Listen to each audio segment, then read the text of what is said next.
joining us on the program, as promised, a 2019 champion. And honestly, you look up Danny Green's Wikipedia right now, 3-time NBA champion, Slovenian Cup champion 2011. I don't know about that one, Danny. I don't know how much you've talked about that one. NCAA champion, of course, with North Carolina. Lots of accolades across the board. But Danny Green, appreciate you joining us on the program, man. How you doing? I'm good, man. I appreciate you guys having me. I do not recall a Slovenian championship, but I appreciate the accolades. It says 2011. I hope that I don't know if that jars anything. Maybe you beat like Luka when he was like 6 years old or something. But yeah, he was young then. But 2011, we was during the lockout season, so I came back when the lockout ended. I didn't finish the season there. Okay, all right. We got to update the Wikipedia. Yeah, I feel like the 3-time champion NBA. That's probably a little bit more NCAA. It's enough trophies in your cabinet. So we wanted to talk about the Sixers and the Cavs, the two teams that you were just most recently on. Sixers, good news for the Sixers fans today. At least Joel Embiid spoke to media, talked about the plan is that he wants to return this season. We'll obviously have to see when that is, what condition they're in. But putting aside that, I actually wanted to ask you, what do you think adding Kyle Lowry, your former teammate, is going to do for Philadelphia in their hopes to, again, get over that hump in the second round? Obviously, somebody familiar with Nick Nurse, he can bridge the gap between the players and coaches on how to understand, and also said he's got some experience. He's another veteran. He brings some leadership, but he knows what it takes to get there. He's obviously a champion, the greatest Raptor of all time. He's a great player in this league and a great mind in this league. So he could definitely help the young guys. They have a good group of young guys and a lot of people that haven't been there yet. And hopefully he can help them get over the hump and also, be part, not just a player, but part of the coaching staff and helping Nick Nurse to get through the guys. Danny, a lot of moving parts for the Sixers over the last couple of years. Ben Simmons out, James Harden in, James Harden out. Now they have some sort of stability now.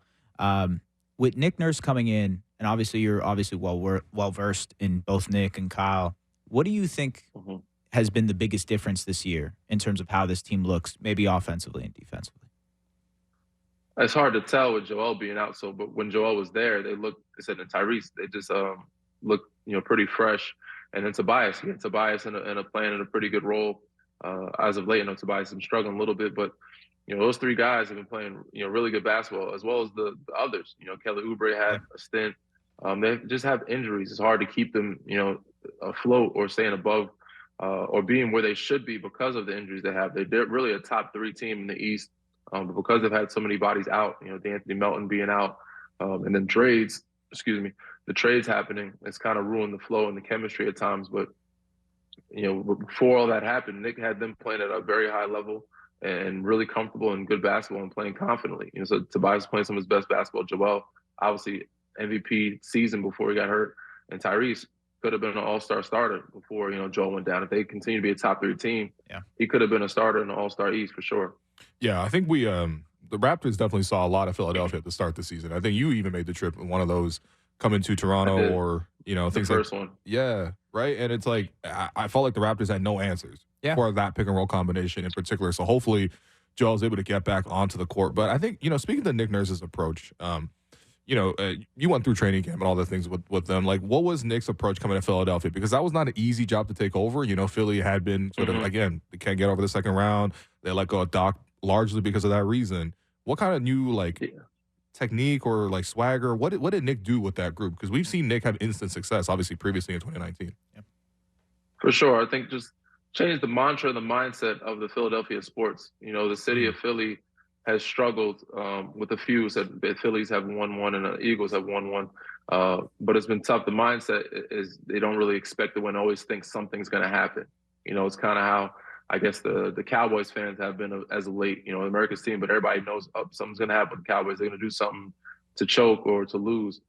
They kind of had that in his mind, that mindset in Philly. So he wanted to just change that mindset, that mantra, and expect to win. This is what we're going to do. We're here to do this, and you got to believe it's going to happen. The more you believe it, the more you tell yourself every day, the more chances you have of it coming true. So he just wanted to come in, first and foremost, to change the mindset.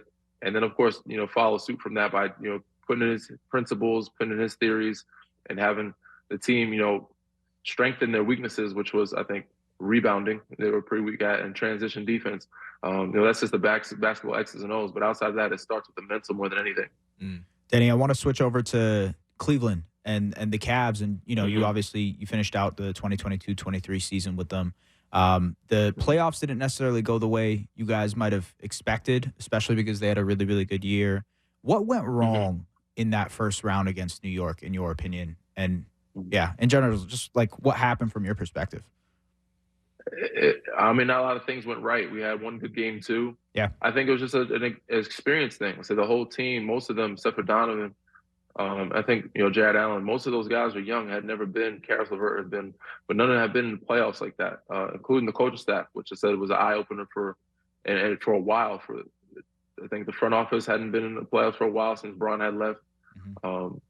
I think the coaching staff said they were very new coaching staff, so it was just new for a lot of them, and I think that's kind of what took everybody a game or two to get back. And I said, playing in the Garden is not easy. New York was a really good team. Jalen Brunson was a very good player, and obviously, he's getting the praises now, but people slept on him. And the way he played, Julius Randle had some good pieces. They played really good basketball, and they could have been in the Eastern Conference Finals. It was Miami, it was just really good run as well. But yeah, I think it's just an experience thing for the most part. I won't say anything went wrong or right. I think it was just tough because we were behind the 8 ball when it came to our guys, most of our main guys, not being prepared for the lights. Yeah. Well, I mean, there was that infamous Jared Allen quote that went around, but I think more than anything else, it was little things, right? The first time you go to the playoffs, you saw it in Toronto for a long time. First couple of times Kyle and DeMar went to the playoffs, it was like everything that worked in the regular season all of a sudden didn't work. Yeah. And like people were panicking a little bit, adjustment, and that's where that experience comes in. And, you definitely saw the difference there. I mean, do you see something in Cleveland this year around, obviously having gone through that experience, but also they're having a better season than last year? They've added reinforcements. We just saw what Max Strus did as well. Do you see Cleveland doing better this time around, handling that spotlight? It's tough to say, man, because you don't know until they get into that spot. I don't know how the coaching, it comes down, the game slows down. It comes down to coaching a lot of times when talent kind of matches up. I think they have the talent. They added some pieces. They've added a little more experience with one more year of their younger guys. And also the East has gotten better, so it's hard to say. You know what I'm saying? They might match up with a Philly in the first round. Right. And because they lose to Philly with a healthy Joel Embiid and they don't do as good as last year, doesn't mean that they weren't better. They're not a better team. They just matched up with a tougher team or a better team, and probably a team that with a coach that has more experience or a coaching staff. So it's hard to say until they get there. They're playing really good basketball right now. I think they have some good pieces, but I do think they lack some experience when it comes to that. And so the East is just it's not a cakewalk anymore. There's only like 2 or 3 teams in the East that were good. Now it's a deeper Eastern Conference, and whoever you match up with, it could be Miami. Yeah. 1 through 8 is going to be a tough. Nobody wants to match up with these teams in the first round when it comes to Philly, Miami, and I don't know who's going to sneak in at 8. It could be Indiana. That's not no cakewalk either. So. It's interesting to get your perspective on this because you've been in so many playoff series, so many different moments, so many different, kind of like game situations. From your perspective, I've always wondered this, what is the difference between regular season basketball and playoff basketball that makes it what it is? I mean, obviously the level of intensity goes up. Yeah. But the game slows down. It's who's going to execute for a longer period of time than the other team, and who's going to show up. Obviously, the stars always usually do what they're supposed to do, but there's always that X factor, that role player, somebody. In order for a team to get hot or go on a run, you need 1 or 2 guys that you don't expect to show up and have star nights to do so in a series. And that, for us was Fred. We had Norm. We had a couple guys show up. Pascal, they came out and played. I wouldn't say above themselves, but they played really good basketball for themselves. They played efficiently. And every team has a guy like that plays well when they go on a run. And your superstars have to show up. And there's times where superstars don't show up. And superstars, that can dictate a lot of it. And you could have all the above happen and just not have the proper coaching adjustments. Right. You know what I'm saying? Then you have a really good series. So there's a lot of things that come into play. It's really execution. It comes down to that. Your X factor showing them some coaching, making the right adjustments of what we need to change and what do you think they're going to change that we need to be able to adapt to on the fly when it happens in the game. Yeah. All right. Well, we're already on the subject, and I've been waiting. I've been patient about this, but we gave it 10 minutes to talk about other teams. We got to talk about 2019. It was such a good time. I mean, even just looking at you, I'm feeling the vibes. nostalgic. No, seriously, man. You don't understand. It was a great time. It was a time of our lives, really. Okay, let's start with a couple of those things. So the coaching, we talked about it a couple of times. Nick was such a big part of that as a rookie coach coming in. But I think when we look back on that playoff run, especially that championship run, so much creativity, right, in terms of like coming up with new schemes. So when he came up with the box and one in the finals, like was that like on the fly in a huddle during a timeout? And like how did you guys, and you was a veteran team, you know, you, Kawhi, Mark, Serge, Kyle, these guys have played a lot of basketball. Yeah. I don't know how often you guys been asked to play box and one, but what was the reaction? What was the moment, and how did you guys go with it? I think the last time I've been asked to play boxing one was probably high school. Don't remember ever doing it in college, but it wasn't a thing that happened in the huddle on the fly. We had walked through it before, but it wasn't like weeks before, months before. We hadn't gone through it all season, but it was like, you know, a couple of days before, a day before, like, all right, let's try to see what this looks like. We might go to this. And it's like, all right. And him being a rookie coach, we're like, what the hell's going on? You know, not a lot of us believed in it, but it worked, you know, and obviously he's been doing this thing for some years now and everybody's believing it. So he's becoming, you know, outside the box defensive genius. But seeing him as a rookie head coach, it was hard for guys to like, but we had the pieces, we had the talent to do it. So whatever it was, we said, we're going to buy into it. We're going to figure it out. And we did. And Nick said he threw out some junky stuff out there. And at the time we were like, what the hell's going on? But, you know, so now that's why Philly has him. You know, people trust him and what he does, it works. You go online and sometimes they'll post a picture of the 2019 team, like you guys in your kind of like class photo, and people will say, man, that was such an underrated team. Just you look across the roster. Oh, absolutely, man. You know, there's Fred, there's Norm, guys who were coming off the bench back then, but now they're starters on their respective teams. Do you guys still keep in touch? Yeah, some of them are all-stars. You're right. Do you guys still all keep in touch? Do you guys stay in contact or maybe? Yeah. For sure. I mean, some guys more than others here and there. When we see each other, it's always love. You know, I talk to Fred when I can here and there. I talk to OG quite a bit. OG's my guy. Yeah. Nice. But yeah, definitely keep in contact with some of them. You know, obviously I played with Kawhi for years before I got to Toronto. So he's definitely family. I see his uncle all the time. And we chop it up. Serge when I can, when I see him, you know, the guy, they're still playing. So guys are still busy. Yeah. I'm so when everybody's done playing and we're in the same cities, end up in the same cities, we'll, you know, do the daddy daycare type thing, you know, kids and dinners and stuff like that. Everybody's got kids and settled down. But, you know, it's great to see them flourish and, you know, be in their new respective homes or roles. And, you know, Fred being a leader in Houston and OG being in New York and being a key piece to that, which I think could be the team to shock everybody in the East. I agree with you, Danny. It's great to see them and be proud. And it's crazy because a guy like OG didn't even play for us when we were in that run. You know what I'm saying? He was hurt and we didn't even have him during the run. But we had so many pieces. I guess you could say underrated, but I think a lot of people realize how talented that group was. Just guys weren't in their prime yet. Right. Yeah, you know what? Actually, I never asked anybody about this, but how did OG handle that period, right? Because he had the appendectomy. Like, literally, we were in the media room when the Raptors were about to play round one against Orlando, when you guys were playing round one, and I think the news broke that he had to get surgery and that he was going to be out for a while, and it's a major surgery. He was great, man. He was okay, though? It perfectly well. He was good. I said, I think a couple of us went to visit. I know I went to visit him in the hospital. A couple of us checked on him. His mind was okay. Nice. He was still young then. He was very young. Yeah. He wasn't a rookie, but he was very young. He was still learning. He was just, you know, excited to be healthy and excited to be a part of the journey. I wish we could have had him. Wish he could have been a part of the experience. But, you know, he's a champion regardless. You know what I'm saying? He was with us all year, all season, and helped us, you know, even being on the backup team of trying to, it's at the second squad, of trying to prepare us for that moment up until the playoff time. And even in the playoffs, we came back in the finals. We thought maybe he might throw in there, but you know, Nick didn't throw him in there, but he was healthy enough to play, and I was happy that he was able to at least get in the late lines and be a part of the group during the finals. Yeah, right. That would have been a really cool moment if he got to play. You know, I mean, that 2019 team defensively with, you know, the roster you guys had. I mean, Danny, former all defensive player, Kawhi, two-time defensive player of the year, Mark, defensive player of the year, Kyle, also an incredible defender, Fred and Serge, yeah. You know, Pascal, these guys all could guard, and then you throw OG into that mix. I mean, honestly, it would have been crazy. I think for me, one of the questions I always had was just like, which series was the toughest one for you guys to go into? Because you guys did fall down multiple times, right? You guys were down 2-1 against Philly, down 0-2 against Milwaukee. You guys did lose game 2 at home to it was 1-1 going into game 3. And then, of course, game 5 happened. KD came back. Yeah. There were a lot of moments at adversity where it was like, maybe it's a little shaky. What was the series where you as a player playing in it was like, man, I don't know. This is really, really tough, and I don't know if we have enough for this one.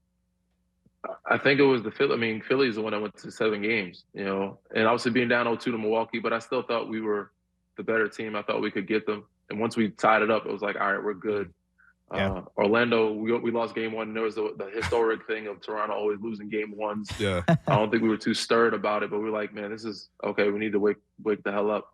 But I think 7 games with Philly was tough, and so we couldn't even play certain guys like me, Fred, and Norm were kind of in and out, and they felt like, you know, Nick couldn't play us because the guards were bigger. You know, they had Ben, Jimmy.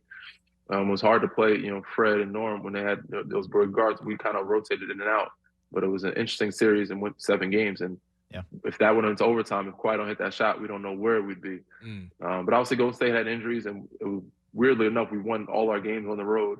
But I would have to probably give that to the Philly series, because I think whoever won that series, I think would have won the chip. And, you know, luckily for us, it was us. You know, Kawhi hit that shot. It's a crazy inflection point in NBA history, if you think about it, because that year, Jimmy, Joel, Ben, and JJ. JJ was a too, problem. Right? JJ was an absolute problem. This guy had to chase JJ around. He would tell you how much of a problem JJ was. That little handoff of that beat was deadly, man. Everywhere JJ's been, he's been a pain in the ass. Whether it was Embiid, it was DeAndre Jordan, or Blake Griffin, he's been chasing the guy for years. He was tough getting to his right hand, getting off to DHO with that right shoulder. You can't get to that shot. It was damn near unstoppable. So he always had good screeners, and he always knew how to get himself open, push you off him, get you off him, and create space, because he was a shorter guy, but he also jumped high enough to where you're not blocking the shot. So you always jumped high on your jumpers too, man. You always had like I was a jump shooter. I was a jump shooter. Weirdly enough, I changed my shot for the 3-point contest that year, which I shouldn't have did, because usually jump shooters don't win the contest. But you know, I wish I would have just stuck with the jump shot. But usually you get fatigued as a jump shooter over time. Did you stick with that change shot for the rest of the year too, or no? Because you had a legendary Raptors. It was just for the contest. Just for the contest. Okay, cool. Yeah, it was just for the contest. Okay, good. Yeah, man, I guess the thing I was wondering about, because of that inflection point, another inflection point happened that summer after winning the chip. Summer free agency, you know, the decision with Kawhi, yourself. I guess the thing everybody always wonders about is how close were they to truly running it back? Were you guys to running it back and kind of bringing that team all back together? I don't think it was as close as everybody thinks it was. They knew they couldn't bring back everybody. I guess payroll was too. I knew I couldn't come back. Even if Kawhi came back, they were only going to go to the luxury tax for Kawhi. Right. So they could have brought Kawhi back and kept maybe everybody else, but I knew for sure they couldn't bring me back. Either way, they're already in luxury tax. We had too many guys with big payrolls, and then they had to pay. They knew they were going to pay Pascal and had to pay Fred. Those guys were coming up, and OG. So they just couldn't keep everybody. So it was tough, and that's usually the case. You know, you see a lot of teams not break up, or they just kind of guys go part ways because of contract issues. Certain teams can't keep Denver. They couldn't keep Bruce Brown. They don't have enough money. In Dallas, they had a bunch of guys leave because they didn't have enough money to keep everybody. Rarely do you see a group like me in Miami or in San Antonio when I was there, or even in LA. We had enough money to afford to keep everybody back. They still made changes. Rarely do you see groups stay together after winning a championship or going to the finals because of contract issues. Well, I thought you were going to ask the question that everyone's wondering is what if everybody paid the money and kept Kawhi and just kept the whole group around, like, my opinion, I think the Raptors are clearly the favorites to win 2020, and this is a huge what if. And obviously, you end up winning anyway, regardless. No, I agree with you. Because you think about it, I don't think the chips fall the same way for the Lakers. I don't think the chips fall the same way for Golden State. KD still leaves. He's hurt. He's injured. Golden State is not where they were. I don't know if they made the playoffs that year. No, they're banged up. Steph hurt his hand or something. You think about it, it was us, and I think coming out of the East was Miami, right, in the bubble. Miami was good, but they were different. We had Kawhi, we had Pascal, we had Fred. Mark. I don't know if you've seen, even in the bubble, Toronto gave Boston. Did they go to 7? Did they go to 7 games? 7. And it came down to like the last two possessions. Without me and Kawhi, like, come on now. I think we had a pretty good favorite of being the team in the East to beat The following year, if we kept everybody, the chips would have fell differently for everybody else, even for the Clippers. Yeah. I'm saying the chips would have been. We would have kept if we'd have kept our group, it would have been different. No, it's jokes that Danny won the ring anyway, though. He so did. It's not a what if for you. Yeah.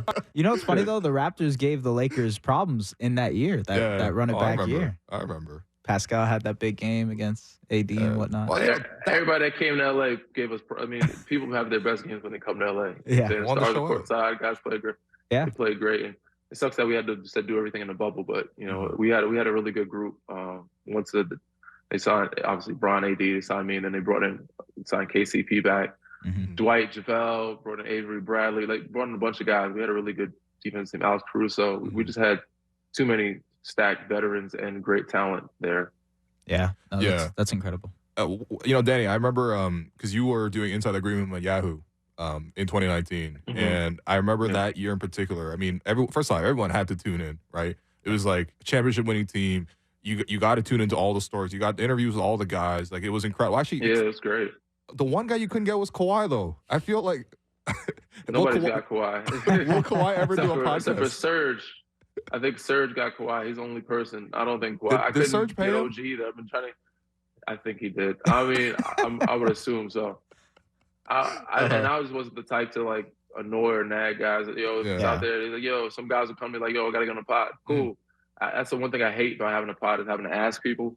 I think my people tried to ask Kawhi, and Kawhi said he don't care for that to talk about it. And I'm not trying to bother him, annoy him. But I think Serge paid him to be on the show and eat some weird shit on the show. Who knows? But OG was the other person that I still have yet to get, guys. Yeah. Fraudulent friend, calling him out. But now he's my guy. But it's always like he's always got something coming up. So when I try to get him on the pod, it was hard to get him. But one of these days we'll get him. So it's Kawhi and OG are probably the two hardest guys to get on the pod. But I think they both did Serge's thing. Yeah, crazy. Right. You guys supposed to be my friends, right? Nuts. He playing favorites, man. Yeah, he playing favorites. You wearing scarves and all that stuff now. Hey, you guys are my friends, right? Paul George isn't even getting Kawhi on the podcast. Like, they have their podcast now. I haven't seen. Bro, I feel Kawhi. like Kawhi on a podcast. What would Kawhi even say on a podcast? You know what I mean? Like, answer questions. I think he's probably saving them for if they win. So he'll probably use Kawhi after they win. PG's got enough guys where he's getting the juice where he don't need Kawhi. He's getting some pretty good guys on his podcast. It's pretty well. Fair enough. But yeah, it's good to see them doing well over there. It's good to see OG. But one day I'll get them on the pod. When I said after basketball, when I become Dwayne Johnson or some shit like that. If I become The Rock, then they'll be like, let's get on your pod. If I get Uncle Shay, you got to be a big guy now, for people to want to be on your pod. Or become, what was his name? Is it Caleb Presley? You become this big podcaster, then they'll be like, I'll agree to do it. Yeah. But nah. Wow, friendship's not enough. My guys. Friendship's not enough, I guess. Yeah. No, those are my guys. They'll be on eventually. They're just busy guys. Once they're done playing, I think I'll be able to get them on. All right, Danny. I got two more for you, and then we'll let you go.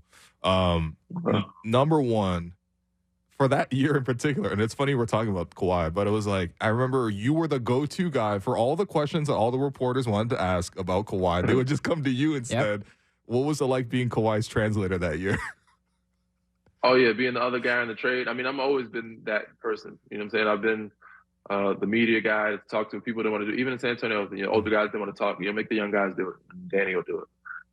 It's one of the things that I went to school for, communications. Right. And one of the things when I'm done playing that I want to do. So I didn't mind getting the reps in. But it was cool. It gets annoying at times when you become somebody's translator. Yeah. But I enjoyed the media. I enjoyed all parts of being a part of that group, and every group that I've been a part of. Being able to speak and be the leader, because even in the locker room, guys respected me. So Kawhi would speak when he did. People listened because he didn't speak much, but really the guys in the locker room that spoke the most were like me, Kalo, Fred. Fred was a leader. Even then, he was younger, but he still spoke his mind. Absolutely. And guys respected us.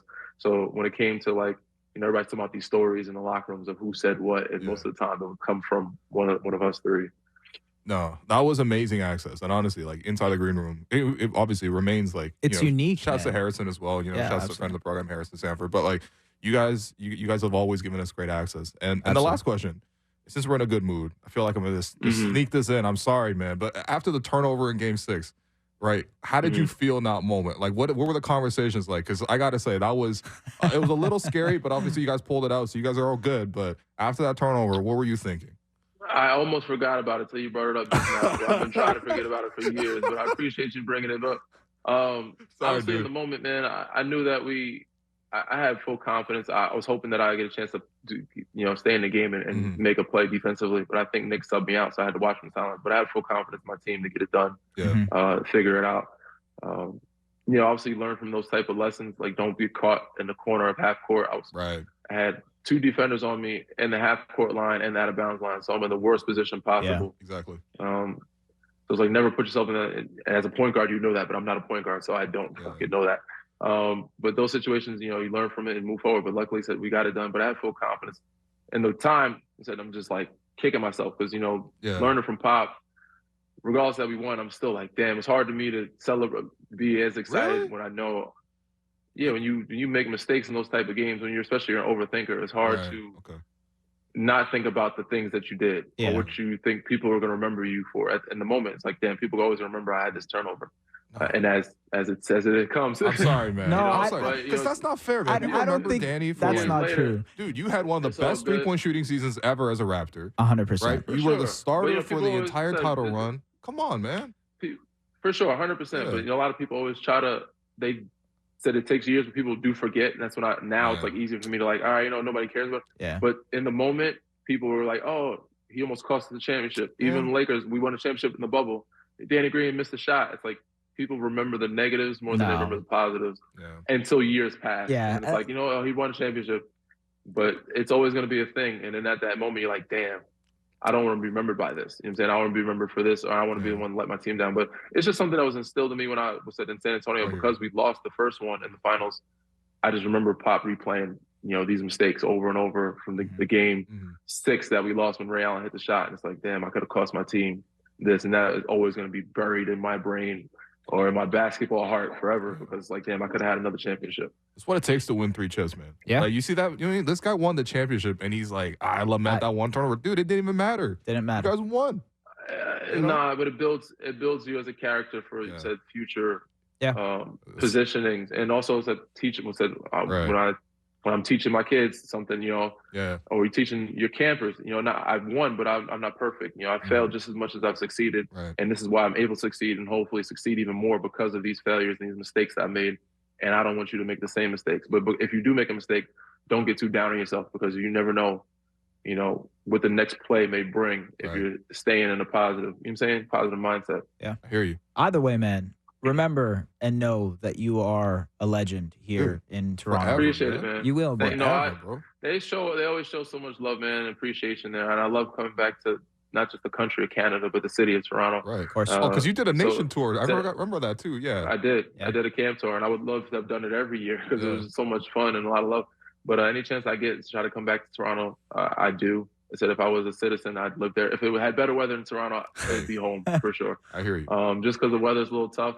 I'm a California guy now. Yeah. I said Toronto is definitely my favorite city. We're never getting him back in the world. Yeah, he's gone. It's just like Kawhi. Once he went to Cali, he's like, nah. I mean, if they want me to play, I'm available now. They bring me back tomorrow. I'll be there. Hey, buddy, we can use there is an open roster use some spot. threes, man. Yeah. Hey. Yeah. All right, Danny, we appreciate you so much, man. Thank you so much. Thanks for the championship more than anything else, man. Thank you, man. Appreciate you for your time, man. Anytime.